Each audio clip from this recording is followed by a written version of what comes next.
তিন পার্বত্য জেলায় এবারও জাতীয় নির্বাচনে বড় ফ্যাক্টর আঞ্চলিক দলগুলো। নিজস্ব ভোট ব্যাংক ছাড়াও স্থানীয় প্রভাবের কারণে বড় ব্যবধান গড়ে দিতে পারে তারা, এমন মত বিশ্লেষকদের। যদিও ভোটে অংশগ্রহণ নিয়ে জনসংহতি সমিতির দুটি অংশ আগ্রহ দেখালেও এখনও নীরব ইউপিডিএফ এর দুটি অংশ।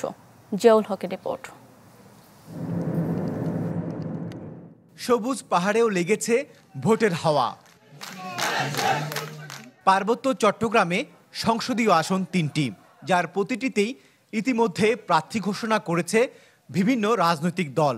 নেমে পড়েছে প্রচারণায়। তবে এরপরও সবার নজর আঞ্চলিক দলগুলোর দিকে। নতুন এবং ফিরে আসা গ্রাহকদের জন্য নগদে চলছে ক্যাশব্যাক সহ প্রতিদিন হাজারো উপহার জেতার সুযোগ। হবে আশা আর ফেরা, সারপ্রাইজ সেরা। পাহাড়ে এখন 4টি দল সক্রিয় হলেও কারা শেষ পর্যন্ত নির্বাচনে অংশ নেবে তা নিয়েই যত আলোচনা। কেননা এখন পর্যন্ত জনসংহতি সমিতির সন্তু লারমা ও এমএল লারমা গ্রুপ ভোট নিয়ে তাদের অবস্থান পরিষ্কার করলেও নীরব ইউপিডিএফ। যদি ত্রয়োদশ নির্বাচন, জাতীয় নির্বাচন হয়, তাহলে আমাদের জনসংহতি সমিতি আমরা অংশগ্রহণ করব। এখনো আমাদের স্থির কোনো সিদ্ধান্ত নাই, তবে আমরা প্রত্যক্ষ না হলেও পরোক্ষ নির্বাচনে আমরা অংশগ্রহণ করব। জাতীয় বা স্থানীয় সরকার নির্বাচনে বরাবরই ফ্যাক্টর এসব। কেননা স্থানীয়ভাবে তাদের নিজস্ব ভোট ব্যাংকের পাশাপাশি প্রভাবও বেশ লক্ষণীয়। তাই দলগুলো নির্বাচনে নামলে ভোটের মাঠের অনেক হিসেব নিকাশি বদলে যাবে বলে মনে করেন নাগরিক সমাজ। এটি জাতীয় দলগুলোর জন্য বিশাল একটি চ্যালেঞ্জ হবে।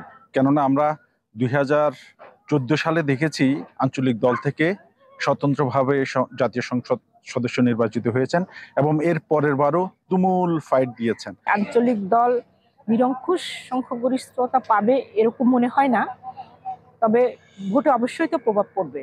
জাতীয় পর্যায় থেকে যারা পার্টিসিপেট করবে দাঁড়াচ্ছে, তাদের সাথে কিন্তু টান উত্তেজনা ভাব, একটা আমেজ চলে আসে। আঞ্চলিক দলগুলোকে ভোটের মাঠের চাপ হিসেবে ভাবতে নারাজ প্রথাগত রাজনৈতিক দলগুলো। আঞ্চলিক সংগঠন বলতে যারা নির্বাচন ঘোষণা দিয়েছে, আমরা সবাইকে মাথায় রেখে আমরা নির্বাচন প্রস্তুতি নিয়েছি। কোনো একক দলকে, আঞ্চলিক দল হোক বা জাতীয় দল হোক, আমরা চ্যালেঞ্জ মনে করি না। জনগণ আমাদের পাশে রয়েছে।